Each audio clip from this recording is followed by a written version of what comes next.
if you ever come across this topic in your readings, or maybe this is something you want to Google, what you want to Google is you want to Google the word GANs, GANS. It's an acronym for Generative Adversarial Networks. Generative Adversarial Networks is, I don't want to get into too much into the technical details here, but it's an implementation of machine learning and specifically of neural networks. And to be more specific, it's two neural networks.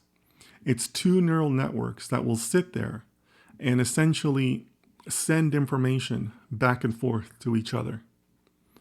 And one network serves as the generator, as what creates different items.